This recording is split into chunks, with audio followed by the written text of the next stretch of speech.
Hello everyone, कैसे हो आप लोग। मैं हूं आपका फिजिक्स टीचर गुरसेवक सिंह। आज एक और वीडियो के साथ आपके सामने आया हूं और ये पर्टिकुलर वीडियो होगी क्लास 11th के लिए। टॉपिक आपको सामने दिख रहा होगा, that is gravitational field for hollow and solid sphere. बहुत ज्यादा इंपॉर्टेंट टॉपिक नहीं है, बिल्कुल भी नहीं। बस ये समझ लीजिए कि सॉलिड स्फीयर के ऊपर आईआईटी 2008 में क्वेश्चन आ चुका, तो इसलिए मुझे लगा कि ये टॉपिक करवा देना चाहिए। और साथ में साथ एक चीज और भी है इसके पीछे, कि जी को पढ़ने से पहले, किस जी को पढ़ने से पहले, स्मॉल जी को पढ़ने से पहले आपको एटलीस्ट सॉलिड स्फीयर की ग्रेविटेशनल फील्ड के बारे में बहुत अच्छे से पता होना चाहिए। सॉलिड स्फीयर क्यों? अरे क्योंकि ये जी किसके लिए है? अर्थ के लिए। और अर्थ कैसा है? सॉलिड स्फीयर है। तो अगर आपको ग्रेविटेशनल फील्ड के बारे में पता करना है सॉलिड स्फीयर की, तो ऑटोमेटिकली आप जी के बारे में भी पता कर लोगे। इनफैक्ट मेरा ये मतलब था कहने का कि if you need to know about this g, then you have to know about gravitational field as well. क्योंकि पिछली अगर वीडियो आपने नहीं देखी है तो उसमें मैंने साफ साफ बताया हुआ था कि ग्रेविटेशनल फील्ड ही आपकी जी होती है। यूनिट आप लोगों ने देखा होगा, फॉर्मूला आप लोगों ने देखा होगा, उसका यूनिट भी सेम आया, मीटर पर सेकंड स्क्वायर या न्यूटन पर केजी। तो वही सेम होता है जी का, न्यूटन पर केजी या मीटर पर सेकंड स्क्वायर। ठीक है, तो शुरू करते हैं। आज का टॉपिक है electric field for hollow as well as solid sphere. इस हॉलो स्फीयर की जगह कभी कभी लिखा आएगा शेल, तो कंफ्यूज मत होना। शेल कैसा होता है? हॉलो स्फीयर होता है। तो शुरुआत करते हैं किससे? हॉलो स्फीयर से। तो हॉलो स्फीयर समथिंग कुछ ऐसा, ध्यान दीजिएगा। सारा का सारा मास कहां पर? उसके सरफेस पे, अंदर से बिल्कुल खोखला, मेरी तरह, बिल्कुल मेरी तरह खोखला। सेंटर पर आपको इलेक्ट्रिक फील्ड ग्रेविटेशनल फील्ड निकालनी पड़ सकती है इसमें। सरफेस पे भी निकालनी पड़ सकती है और आउटसाइड भी निकालनी पड़ सकती है। तो हम वो सारे के सारे पॉइंट्स यहां लिख लेते हैं। कहां कहां निकालनी पड़ेगी? आउटसाइड, ऑन द सरफेस, ठीक, और इनसाइड। ये वो पर्टिकुलर जगह है जहां पर आपको इसके ग्रेविटेशनल फील्ड निकालनी पड़ेगी। तो इस स्फीयर के लिए गिवन होगा क्या? एक तो मास गिवन होगा और एक इसका रेडियस गिवन होगा। रेडियस कितना? कैपिटल। तो ठीक है, आउटसाइड की अगर हम बात करें तो आउटसाइड का मतलब कोई भी पॉइंट पी मान लिया जाए, और इस पॉइंट पी का जो डिस्टेंस होगा वो कहां से होगा? सेंटर से होगा, जिसको मैंने रिप्रेजेंट कर दिया किससे? स्मॉल आर से। तो आउटसाइड वाला जो पॉइंट है, अगर वो क्वेश्चन के फॉर्म में आएगा तो कभी भी लिखा हुआ आएगा किसी आर पॉइंट पर, और वो आर क्या है? कैपिटल आर से ज्यादा है, तो ऑटोमेटिकली अंडरस्टूड है रेडियस आर से अगर स्मॉल आर ज्यादा है और वहां पर आपको वो फील्ड की वैल्यू निकालनी है, तो वो पर्टिकुलर पॉइंट पी कहां होगा? आउटसाइड द शेल होगा या हॉलो स्फीयर होगा। दूसरी बात, वो पॉइंट पी को शिफ्ट करके अगर वो सरफेस पे ले आते हैं तो ऑटोमेटिकली वो स्मॉल आर की वैल्यू कैपिटल आर के बराबर भी हो जाएगी, ठीक। और तीसरी बात, अगर वो पॉइंट पी कहीं इनसाइड आ जाता है और ये बन जाता है वो स्मॉल आर, तो ऑटोमेटिकली आपका इस बार ये स्मॉल आर लेस हो जाएगा किससे? कैपिटल आर से। तो ये ऑटोमेटिकली क्या सिग्निफाई कर रहा है? कि वो पॉइंट पी इस बार शेल के अंदर आ चुका। तो ये तीन पोजीशंस पर आपको आज ग्रेविटेशनल फील्ड इंटेंसिटी निकालनी है, तो ध्यान दीजिएगा भाई, बहुत बहुत इंपॉर्टेंट। एक टॉपिक है यहाँ पर जो आपके ग्रेजुएशन लेवल का है, बट 12th की इलेक्ट्रोस्टैट्स में पढ़ाया जाता है। बहुत बार कह चुका हूं, ग्रेविटेशन एंड इलेक्ट्रोस्टैट्स एकदम सिमिलर है, एकदम सिमिलर। मास को सिर्फ चार्ज से रिप्लेस करना है, इसके कांस्टेंट जी को वहां पर किसी और कांस्टेंट से रिप्लेस करना है, बाकी सारे फंडे सेम। तो प्लीज इस चैप्टर को आप अच्छे से समझ लीजिए, तो आपकी जो इलेक्ट्रोस्टैटिक्स जो आपका यूनिट है वो बहुत अच्छे से ऑटोमेटिकली होता जाएगा। तो आपके 12th की स्टार्टिंग तो हो जाएगी बहुत अच्छे से, ठीक है। अब यहां से देखो, यहां पर वो पर्टिकुलर टॉपिक कौन सा है? वो टॉपिक होता है Gauss law. Gauss law of gravitation. It is out of syllabus, और इस टॉपिक का मैं ज्यादा इसमें यूज करूंगा नहीं, निश्चित रहना। अपने लोग इसको अपने लेवल से करेंगे। बस आपको फिर भी पता होना चाहिए गॉस लॉ ऑफ ग्रेविटेशन के बारे में। मैं इसका कुछ भी मतलब कोई रूल यूज नहीं करूंगा, जैसे इसके रिजल्ट्स के बारे में डिस्कशन करूंगा। तो गॉस लॉ ऑफ ग्रेविटेशन नाम का एक जो टॉपिक जो आपको पढ़ाया जाता है 12th में, वो सिलेबस में है गॉस लॉ ऑफ इलेक्ट्रोस्टैटिक्स।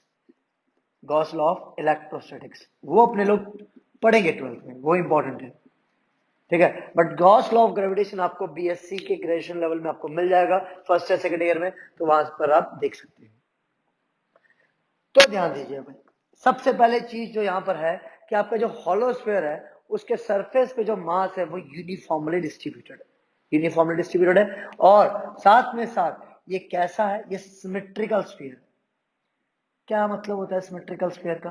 तो भाई सिमेट्रिकल स्फीयर के लिए आपका वो सारा का सारा मास मैं क्या मान लू, कहां पर है, सेंटर पे। सारा का सारा मास कहां पर है, सेंटर पे। सेंटर ऑफ मास मान रहे हैं। क्या आप सेंटर ऑफ मास की बात कर रहे हैं? बिल्कुल भी नहीं, हम सेंटर ऑफ मास की बात बिल्कुल नहीं कर रहे हैं यहां पर, ठीक है। हम यहां पर बात कर रहे हैं कि just in case of sphere, अगर उसका मास सिमेट्रिकल है, यूनिफॉर्मली डिस्ट्रीब्यूटेड है, सेंटर से दूरी पर अगर आप मास की वैल्यू को देखो हर जगह सेम आ रही है, तो उस पर्टिकुलर स्फीयर को सिमेट्रिकल स्फीयर कहा जा सकता है। और तो और उसके सारे के सारे मास को कहां माना जा सकता है, centre. Then consider its mass to be at centre, consider its mass to be at centre. तो अब मास m से इस पॉइंट P पर आपको अगर फील्ड निकालनी होगी तो आप निकाल सकते हो। सबसे बड़ी प्रॉब्लम तो यही थी कि भाई आपकी जो ग्रेविटेशनल फील्ड के लिए जो अपने लोगों ने फॉर्मूला निकाला था E equal to GM upon R square, उसको आप डायरेक्टली यहां पर नहीं लगा सकते। जैसे कोई भी आपके पास पॉइंट मास m था सपोज, उस पॉइंट मास m के लिए अगर आपको इस पॉइंट P पर जो कि r डिस्टेंस अपार्ट पर है आपको ग्रेविटेशनल फील्ड निकालनी होती है, तो आप ये वाला फॉर्मूला यूज कर लेते थे, ठीक। बट फॉर बल्की पीसेस, जैसे ये बल्क में है, इसके लिए ये फॉर्मूला डायरेक्टली नहीं लगा सकते। तो इसके लिए ये जो कंसेप्ट मैंने लिखा है इसका यूज करना पड़ेगा कि अगर सिमेट्रिकल स्फीयर है तो आप ये कंसेप्ट लगा सकते हो कि उसके मास को कहां कंसीडर कर सकते हो, सेंटर पे कंसीडर कर सकते हो। तो ये कंप्लीट स्फीयर का मास कहां पर आ गया, सेंटर पे आ गया, क्योंकि एक पॉइंट की तरह बिहेव कर रहा है। तो अब मैं क्या कर सकता हूं, इस फॉर्मूले को लगा सकता हूं। तो ऑटोमेटिकली पॉइंट पी जो कि r डिस्टेंस अपार्ट पर है, तो उसके लिए जो फील्ड है आउटसाइड वो कितनी बन जाती है, उसके लिए फॉर्मूला gm अपॉन r का स्क्वायर मैं लगा सकता हूं। तो E outside will be equal to what, gm upon r square, क्योंकि मैंने मान लिया था कि हॉलोस्फीयर कैसा है, सिमेट्रिकल है, इसके ऊपर जो मास डिस्ट्रीब्यूटेड है वो बिल्कुल सिमिलर है, तो automatically it is considered to be symmetrical. और मास कहां पर मान लिया जाए, सेंटर। तो मैं मास m से वो दूरी देखूंगा, r की जो दूरी है वो कहां से देखूंगा, मास m से जो कि सेंटर है। तो फॉर्मूला क्या बन जाएगा, E outside is equal to GM upon R।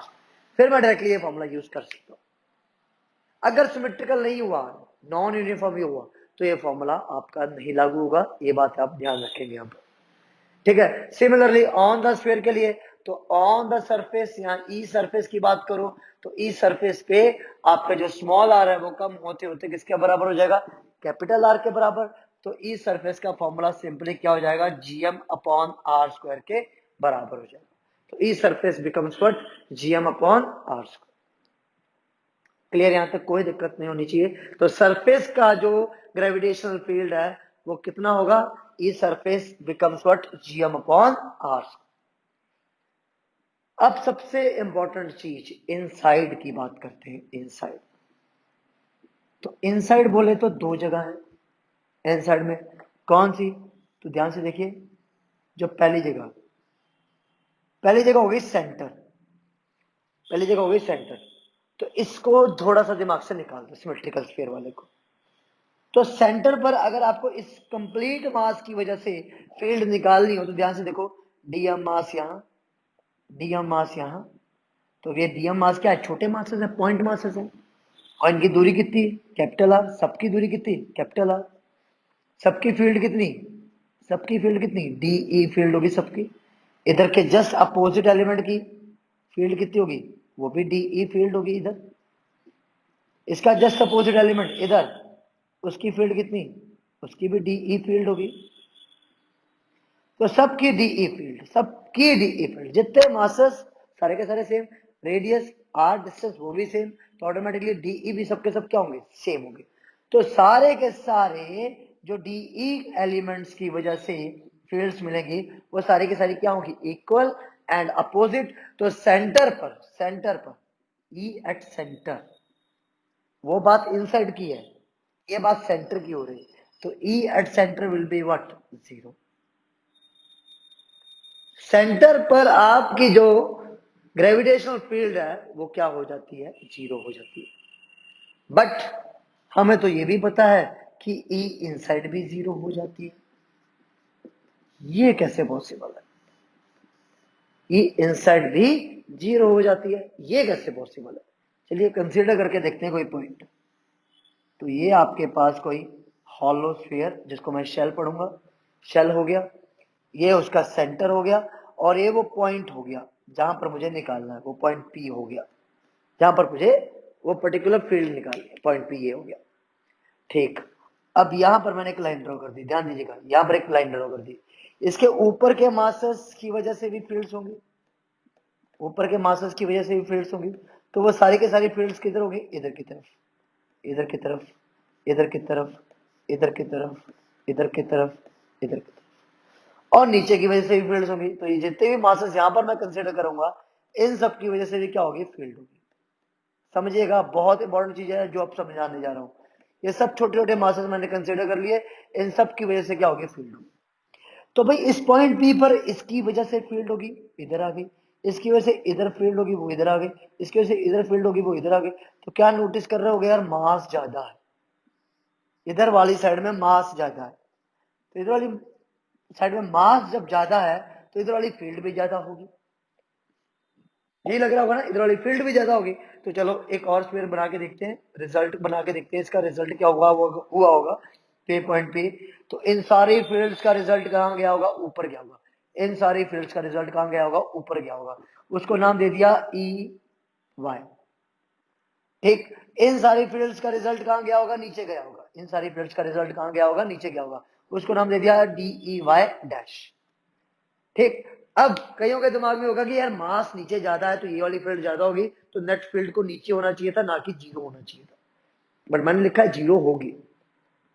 अब देखो ना, अगर ये पॉइंट है, इधर भी फील्ड है, इधर भी फील्ड है, इधर भी फील्ड है, इधर भी फील्ड है, इधर भी है, इधर भी है, इधर भी है, इन सब फील्ड्स का जो रिजल्ट अगर आप देखोगे, इन सब फील्ड्स का अगर रिजल्ट देखोगे, तो इन दोनों का रिजल्टेंट ऊपर, इन दोनों का रिजल्टेंट ऊपर, इन दोनों का रिजल्टेंट वो भी ऊपर।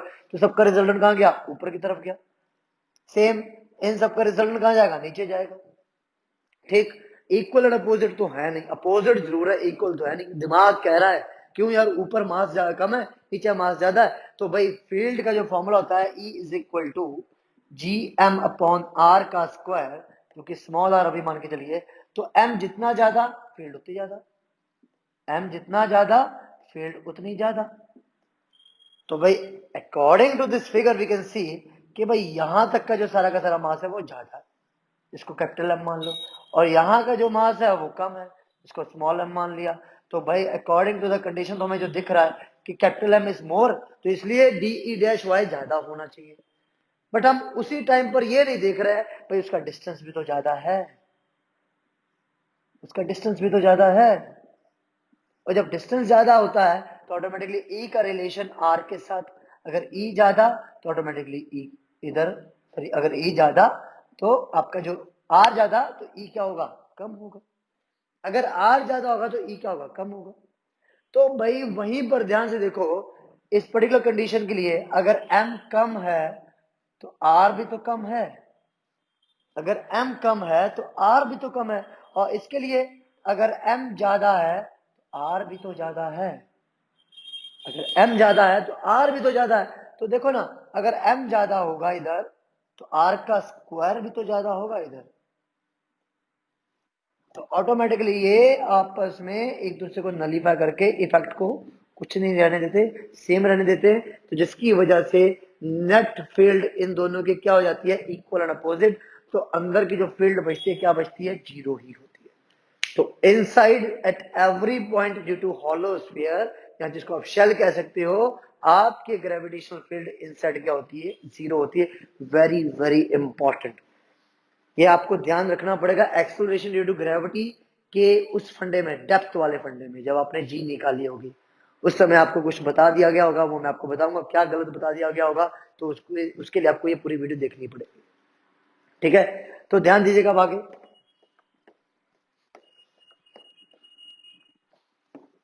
अब करते हैं किसके लिए ना, पहले हॉलोस्फीयर तो कंप्लीट कर दें। हाँ, हॉलोस्फीयर कंप्लीट कैसे होगा, तो मैंने जो अभी आपको कुछ वैल्यूज बताई, E is equal to G M upon R का स्क्वायर, कहां पर, आउटसाइड। ठीक, फिर E is equal to G M upon capital R का स्क्वायर, कहां पर थी ये, सरफेस पर। ठीक, और E इज इक्वल टू 0 कहां थी, इनसाइड। तो हमें अब क्या करना है, ग्राफ प्लॉट करना है, ये पूछा गया था भाई, ग्राफ भी पूछा गया था, बट वो वेलोसिटी और आर के बीच का था, बट फिर भी आपको अगर इस ग्राफ की नॉलेज होगी तो अब वो वाला जो ग्राफ आपको पूछा गया था आईआईटी 2008 में, आपको समझ में आ जाएगा क्वेश्चन कैसा था। तो ग्राफ किसके बीच का, ई वर्सेस आर के बीच का। तो ध्यान दीजिएगा, ये आपके पास हो गया ई, और इधर हो गया आपके पास स्मॉल आर जो चेंज हो रहा है।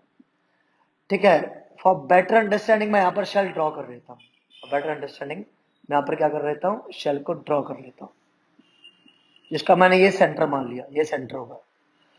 ठीक, अब ध्यान से देखो, ये क्या हो जाएगा, फिर रेडियस आर हो जाएगा, यहां से लेके यहां तक का रेडियस आर हो गया। अब अगर इनसाइड की बात करो तो आर डिस्टेंस तक हर जगह पर आपकी जो फील्ड है वो क्या होगी, जीरो होगी। तो इस लाइन को क्या कर देना चाहिए, मुझे डार्क कर देना चाहिए यहां तक। ठीक, बट मैं जैसे गया सरफेस पर तो ये फॉर्मूला ये निकल के आया, तो एकदम से यहां पर आपकी जो फील्ड हो जाती है वो कितनी निकल के आती है, E is equal to G M upon R का स्क्वायर। बट मैं जैसे ही स्मॉल आर मतलब आउटसाइड जाता हूं तो E का रिलेशन आर के साथ कैसा हो जाता है, इनवर्स, तो वो भी कैसा, 1/r²। तो ऐसा रिलेशन के लिए आपको पता है भाई क्या बन जाता है, कर्व बन जाता है। ये अपने लोगों ने motion in a straight line और प्लेन में जो ग्राफ स्टडी करे थे वहां से आपको समझ में आ गया होगा। तो ग्राफ कैसा हुआ शेल के लिए, पहले गई जीरो लाइन, फिर गई मैक्सिमम के लिए, और फिर धीरे धीरे डिक्रीज करना शुरू कर गई जैसे जैसे अपने लोग सरफेस से दूर जाएंगे। तो this graph is very very important, you have to note it down. ठीक है, तो आपका जो शेल है भाई वो तो खत्म हो गया। अब बात करते हैं अपनी पृथ्वी की। पृथ्वी बोले तो यहाँ पर आपका सॉलिड स्फीयर, इनके अंदर सॉलिड स्फीयर क्या होगा, तो भाई सॉलिड स्फीयर के केस में आपने एक शेल, सॉरी एक स्फीयर ड्रॉ करा और मान लिया उसमें कंप्लीटली मास भरा हुआ है, सॉलिड है तो भाई मास तो कंप्लीटली भरा ही होगा, ये मान के चलोगे। और उसका मास कैपिटल एम माना और रेडियस कैपिटल आर माना, और मास कैसा है, यूनिफॉर्म मास डिस्ट्रीब्यूशन है, यूनिफॉर्म मास डिस्ट्रीब्यूशन है। ये कंडीशन एप्लीकेबल ऑटोमेटिकली हो जाती है जब भी आप अर्थ की बात करते हो और या किसी सॉलिड स्फीयर की बात करोगे तो वहां गिवन होगा। ठीक, तो यहां पर भी आपको क्या करना होगा, फील्ड निकालनी होगी आउटसाइड, फील्ड निकालनी होगी सरफेस पर, और फील्ड निकालनी होगी इनसाइड। इन तीन जगह पर आपको फील्ड निकालनी होगी। अब मैं अगर सेंटर की बात करूं तो सेंटर से सरफेस की तरफ जाऊं तो रेडियस कितना हो गया, कैपिटल आर, तो ये सरफेस हो गया। बट अगर मैं बाहर की बात करता हूं पॉइंट पी की, तो बाहर जाऊंगा तो ये स्मॉल आर बन जाता है, तो जहां पर मुझे निकालनी पड़ेगी जाके क्या, ग्रेविटेशन फील्ड। ठीक, कैसा स्फीयर है, सिमेट्रिकल स्फीयर है। कैसा स्फीयर है, सिमेट्रिकल स्फीयर है। तो सिमेट्रिकल स्फीयर के लिए मैंने क्या बोला हुआ है आप लोगों को, क्या चीज मान के चलो कि मास का है, mass is at its centre, ये मान के चलो mass is at its centre only for sphere. तो सारा का सारा मास का है यहाँ पर, सारा का सारा मास का है यहाँ। ठीक, सारा का सारा मास यहाँ पर है, तो पॉइंट पी पर आप डायरेक्टली क्या कर सकते हो, एक ग्रेविटेशनल फील्ड निकाल सकते हो। तो भाई ये कंडीशन कब, जब आर बड़ा होगा कैपिटल आर से, ये कंडीशन कब, जब आर इक्वल होगा किसके, कैपिटल आर के, और ये कंडीशन कब, जब आर स्मॉल होगा किससे, कैपिटल आर के। बट जब मैं बात कर रहा हूं आउटसाइड की और सिमेट्रिकल स्फीयर मानूंगा, तो इसकी जो ग्रेविटेशनल फील्ड है आउटसाइड के लिए, तो मैं डायरेक्टली लिख सकता हूं क्या, जी एम अपॉन आर का स्क्वायर।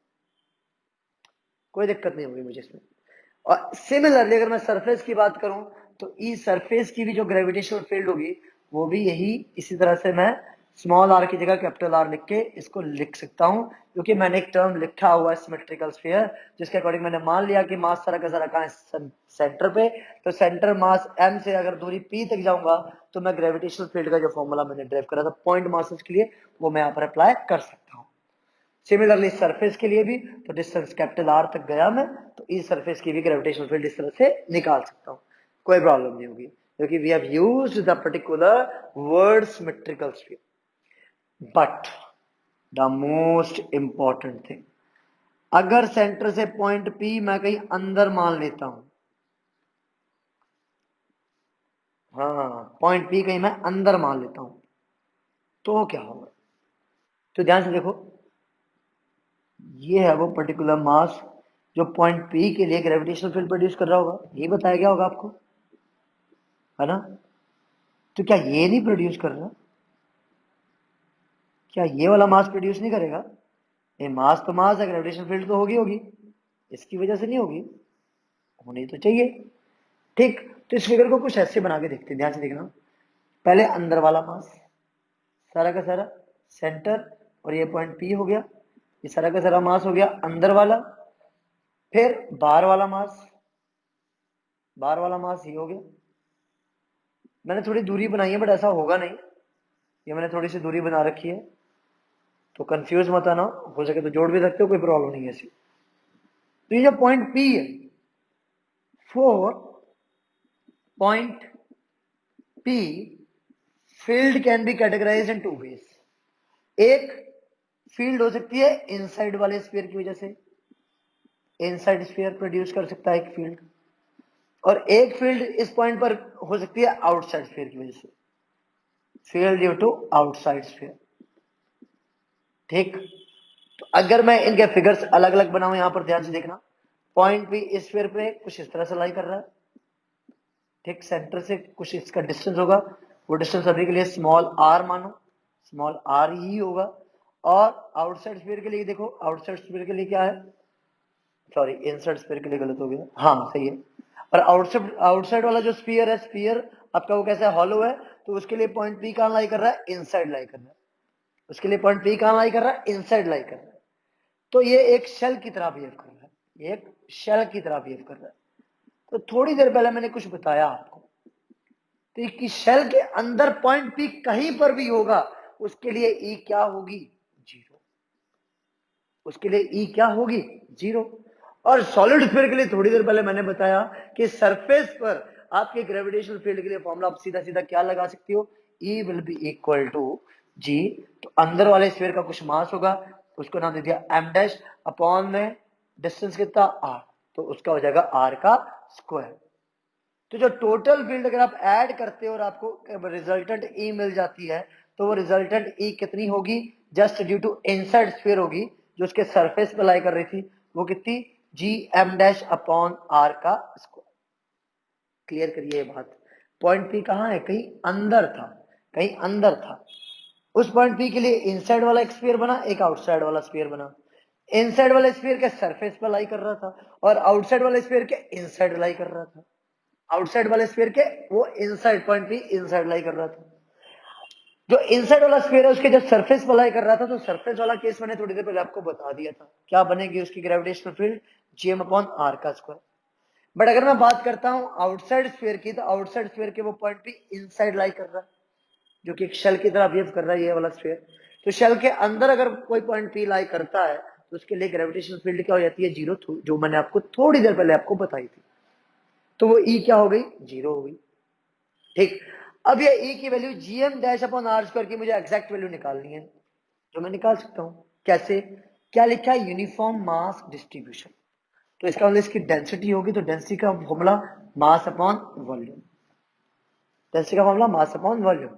तो अगर मुझे ये एम डैश निकालना है, तो मुझे सिंपली क्या करना होगा, रो को मल्टीप्लाई करना होगा उतनी वॉल्यूम के साथ जिसका मुझे मास निकालना है। तो कितनी वॉल्यूम है, वॉल्यूम समथिंग वी डैश, तो उस वॉल्यूम की अगर मैं बात करूं तो वो कितनी होगी, 4/3 पाई आर क्यूब, ये हो गई एम डैश। इस एम डैश को यहां पुट कर दो, तो E will be equal to G upon R square M dash की जगह rho into 4/3 pi R cube. R square से एक क्यूब गया तो क्या बचा 4/3 जी पाई आर रो। तो क्या दिख रहा है यार, एक चीज नहीं दिखी क्या? अभी तक अपने लोग क्या पढ़ते जा रहे थे, ई का रिलेशन आर के साथ इनवर्स हो रहा था, वो भी स्क्वायर टाइम्स। बट यहां पर ई का रिलेशन कैसा दिख रहा है? डायरेक्ट रिलेशन दिख रहा है। कैसा रिलेशन? Direct relation. तो E is directly proportional to R। तो इसका मतलब अंदर सेंटर से R जितना दूर होगा उतनी ही आपकी ग्रेविटेशनल फील्ड बढ़ती जाएगी। ठीक, बट यार आपको गिवन क्या था? आपको एम और आर गिवन था, और आपका फाइनल रिलेशन किसके टर्म्स में आ रखा है? रो के टर्म्स में। तो क्या करोगे? E will be equal to 4/3 G pi, तो रो की जगह मास अपॉन वॉल्यूम, वो बन जाती है 4/3 पाई कैपिटल आर का क्यूब इनटू स्मॉल आर। तो 4/3 गया, पाई से पाई गया, तो क्या बचा यहां पर? जी एम अपॉन आर का क्यूब इनटू स्मॉल आर।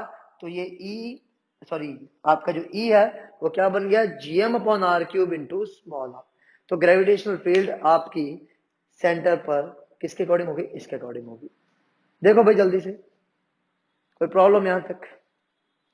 ठीक है, तो हॉलो स्फीयर तो कर ही लिया था, सॉलिड स्फीयर भी हो गया। सॉलिड स्फीयर भी हो गया भाई। बहुत इंपॉर्टेंट कंसेप्ट है अगर आपको स्मॉल जी समझना है। स्मॉल जी का डेप्थ में गए, एक्सेलरेशन ड्यू टू ग्रेविटी निकाली होगी, तो वो डेप्थ में ही जाए गए हैं अभी हम इंसर्ट गए हैं। तो ठीक कंसेप्ट मैं वहां पर आपसे पूछूंगा, ग्रेविटेशनल फील्ड इनसाइड कहां कहां होती है, किस किस केस में होती है।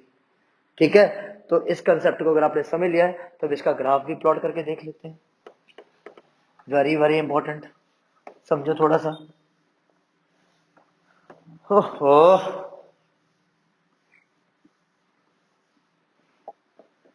ठीक है। अब आउटसाइड निकाली अपने लोगों ने एक फील्ड। आउटसाइड क्या निकाली थी? Capital E is equal to G M upon small R square. फिर सरफेस पे निकाली थी, तो सरफेस पे कितनी निकाली थी भाई? E is equal to G M upon capital R का स्क्वायर। ये तो कुछ सिमिलर हॉलो शेल की तरह दिख रही है। ठीक है, फिर आपके पास आई कहा? इनसाइड। यार इनसाइड के लिए ई कितनी आई हुई है? E is equal to G M upon R का बन गया cube into small R. Notice करिए एक चीज यहां पर, जो चीज नोटिस करने वाली है वो देखिए।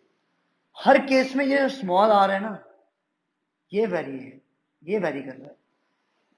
सरफेस के हर पॉइंट पर जब पे स्फीयर बनाते हैं, इसके हर पॉइंट पर जो कैपिटल आर है वो तो फिक्स रहेगा, वो नहीं चेंज होने वाला। कैपिटल आर तो फिक्स रहेगा, वो नहीं चेंज होने वाला। वो वहां की ई हर जगह फिक्स रहेगी। बट अगर आप बाहर जाते हो, बाहर जाते हो, अगर यहाँ मेजर करोगे, यहाँ मेजर करोगे, यहाँ मेजर करोगे, तो आपको क्या चीज वेरी कर रही है? स्मॉल आर वेरी कर रही है। स्मॉल आर के वेरी होने की वजह से ई वेरी करती जाएगी। इनसाइड की बात करो तो स्मॉल आर हर जगह वेरी कर सकता है, स्मॉल आर। तो स्मॉल आर इसमें नहीं आया तो इसका मतलब ये तो कांस्टेंट वैल्यू है जो सरफेस की। बट जो आपका स्मॉल आर है इसमें भी आया है और इसमें भी आया है। इसमें आया है तो अगर आप बाहर जा रहे हो तो आर की डिपेंडेंसी ई के साथ समथिंग क्या है? 1/r का स्क्वायर। और अगर आप इसकी बात करो तो यहां पर ई का रिलेशन क्या है? आर के साथ डायरेक्टली प्रोपोर्शनल है। तो अगर आप इनसाइड में आर वेरी कर रहे हो तो उसका रिलेशन तो कुछ ऐसा आएगा ई का। दोनों को अच्छे से देख लीजिए भाई। ग्राफ प्लॉट करते हैं तो ग्राफ में देखो, आपने क्या करा? स्फीयर ड्रॉ कर दिया। ये सॉलिड स्फीयर है, ये इसका सेंटर हो गया भाई। तो ये आपके पास हो गया ई, और इधर आपके पास हो गया स्मॉल आर। अब क्या करना है? सेंटर से शुरू करते हैं, सेंटर से, दैट इज फ्रॉम हियर। और ये आपके पास हो गया small R is equal to capital R.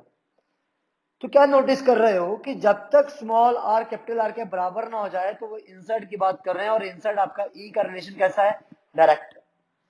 तो यहां से लेके इस पॉइंट तक, यहां से लेके इस पॉइंट तक आपकी जो ई है वो डायरेक्टली प्रोपोर्शनल है किसके? आर के। तो इनसाइड द स्फीयर आपकी ई कॉन्टिन्यूसली बढ़ती जाएगी, बट जैसे ही पहुंची सरफेस पर तो ये मैक्सिमम हो जाती है, that is E is equal to G M upon R का स्क्वायर। सिमिलरली उसके बाद क्या होगा, उसके बाद जैसे ही आप बाहर निकलते हो, बाहर निकले, ई का रिलेशन कैसा आया आर के साथ, इनवर्स। तो आर के साथ इनवर्स आया तो इनवर्स के लिए अपने लोगों ने थोड़ी देर पहले बता रखा है, कैसा होगा, 1/r का स्क्वायर। तो ये कुछ आएगा उसमें। तो ये आपका ग्राफ प्लॉट हो गया, किसके लिए, ये ग्राफ प्लॉट हुआ सॉलिड स्फीयर के लिए, किसका, gravitational field versus small R का। तो ये जो दो वेरी वेरी इंपॉर्टेंट डेरिवेशन थी आपको पता होने चाहिए, इसके ऊपर इतना ही पढ़ लो, ज्यादा कुछ करने की जरूरत नहीं है, ऑटोमेटिकली क्वेश्चन यहां से बन जाएगा, कंसेप्ट क्लियर करना। अब एक बहुत इंपॉर्टेंट बात, जो बच्चे दिन रात पढ़ते हैं विदाउट एनी होमवर्क, होमवर्क मतलब देखते नहीं है क्या टॉपिक इंपॉर्टेंट है और क्या नहीं, जो दिखता है सब पढ़ते रहते, तो उनके लिए ये स्पेशली गाइडेंस है। उतना पढ़ो जितना आ रहा हो, किसमें, एग्जामिनेशन में। वो कैसे पता चलेगा सर, गूगल करो, पिछले सालों के पेपर उठा के देखो, आपको ऑटोमेटिकली आइडिया हो जाएगा यार। जब जब तक आप टेस्ट नहीं दोगे आपको आइडिया नहीं होगा क्या चीज आती है। अगर आप टेस्ट नहीं दे रहे हो ना, तो seriously you are not having any clue of particular questions which are coming into the exam. Seriously, अगर आप टेस्ट देते रहोगे तो आपको क्लू हो जाएगा, यार ये चीज तो बहुत बार आई थी, मैंने देखी थी, इस चीज को तो मैं नोट डाउन कर लूं, ये इंपॉर्टेंट टॉपिक्स में, ये मैं अलग से एक बार और करूंगा। जो चीज आप देखते ही नहीं हो टेस्ट में आ रखी हो, फिर जब आप पढ़ने लग जाते हो आपको आइडिया हो जाएगा इसके बारे में तो सालों कोई क्वेश्चन आया ही नहीं था, मैं ये क्यों पढ़ रहा हूँ। तो पढ़ने की जरूरत नहीं। जो बच्चे बहुत पढ़ते हैं उनको दिखता होगा यार कम पढ़ने वाला हमसे ज्यादा स्कोर कर जाता है, क्योंकि वो कम पढ़ने वाला कम पढ़ता है, कम टॉपिक्स पढ़ता है और अच्छे से पढ़ता है, जिसकी वजह से वो स्कोर कर जाता है। मैं बात कर रहा हूँ आईआईटी मेंस की, मैं बात कर रहा हूँ अपने बोर्ड एग्जाम्स की, I am not talking about IIT advance level, please इस बात को ध्यान में रखिएगा। जेई मीन्स में भाई सिलेक्टेड टॉपिक्स होते हैं, उसमें अच्छा स्कोर करने के लिए आपको कम से कम और अच्छे से अच्छा पढ़ना। दिन रात एक करो अच्छी बात है, बट यार क्वालिटी और क्वांटिटी दोनों का ध्यान रखो। ऐसे नहीं है अंधों की तरह लगे हुए हो, सब कुछ करते जा रहे हो, नॉट इन सिलेबस भी कर लिया, जो इसके ऊपर ना कुछ आ जाए, अरे कैसे आ जाएगा यार, बिल्कुल नहीं आएगा, चिंता क्यों कर रहा है तू। और जो भी कभी डाउट आता है तो please I am always there for you, go ahead, ask me if you have any sort of doubt, कोई भी गाइडेंस चाहिए, मैं ऑलवेज आपके साथ हूँ। आप कमेंट बॉक्स में लिखो, मैं रिप्लाई करता हूँ, आप पूछिए मुझे, ठीक है। All the very best, God bless you all.